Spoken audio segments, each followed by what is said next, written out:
अस्सलाम वालेकुम, Mohammad Iqbal Khan advocate is here for new legal lecture. आज का जो हमारा लीगल लेक्चर है वो revocation of the divorce, divorce को किस तरीके से रिवोक किया जा सकता है। ये भी हमारे जो हमारा लेक्चर तरतीब दिया हमारे व्यूअर्स की फरमाइश का, व्यूअर्स बार बार पूछने पर ये बहुत ज़्यादा क्वेश्चन बार बार रिपीट होके पूछे जाते हैं कि डिवोर्स हो गई, अब हम इसको रिवोक करना चाहते हैं, हमें रिवोक का तरीका बताएं।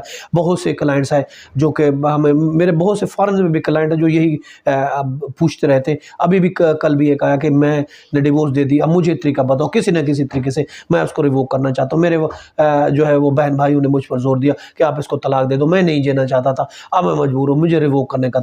तो बहुत से ये एक आम क्वेश्चंस भी है कि इंसान जज्बात में आकर या किसी के कहने पर डिवोर्स तो दे देता है, बाद में एहसास होता है यार मुझे डिवोर्स नहीं देनी चाहिए, मैं इसको रिवोक करूँ, हम एक साथ दोबारा रहना चाहते हैं, हम अलग नहीं रह सकते। ये एक इंसान की एक ख्वाहिश भी होती है समटाइम, और जज्बात में तो कुछ भी कर लेता है, गलती कहता है वो तो मैंने गलती हो गई थी, वो तो मैंने जल्दी में दे दी, वो तो मैंने जज्बात में दे दी थी, वो किसी के कहने पर दे दी, वो तो जोर जबरदस्ती देती। बहुत सी इस तरह से मसले मसाला आ जाते हैं। तो वो ये चाहते हैं हम इसको अंडू किस तरीके से करते हैं, इसको रिवोक किस तरीके से हम कर सकते हैं, इसको खत्म कैसे कर सकते हैं। डिवोर्स तो अब हो चुके हैं मुस्लिम में। देखिए अगर हम देखते हैं मुस्लिम फैमिली लॉ को, अगर पढ़ते स्टडी करते लॉ को देखते तो उसमें जो अप्रूव्ड तरीकाकार दिया गया है, लॉ में जो अप्रूव्ड तरीकाकार दिया गया है तलाक का, वो है एक तलाक है, तलाक हसन दी गई है। याद रखें खामद के लिए ऑब्लिगेटरी है कि तलाक हसन के जरिए तलाक दे दे। तलाक हसन के जरिए अगर दे देता है उसमें एक तलाक है, ज्यादा तलाक नहीं है, एक तलाक है।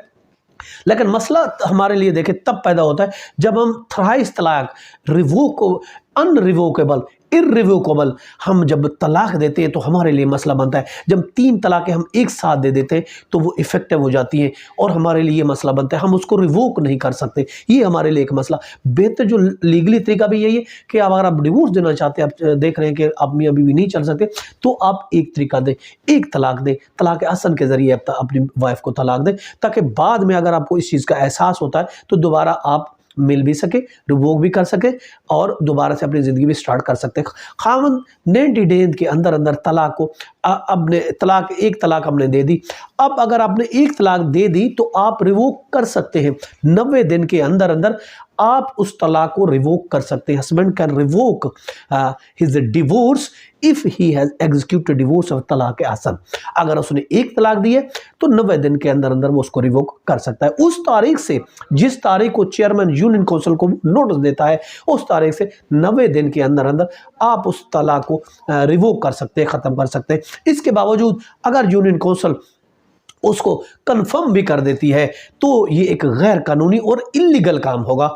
आप उसको रिवोक आपकी मानी जाएगी। आपने फॉर एग्जांपल आपने डिवोर्स दी, एक तलाक दी, तलाक हसन दी, आपने यूनियन काउंसिल को भेज दी।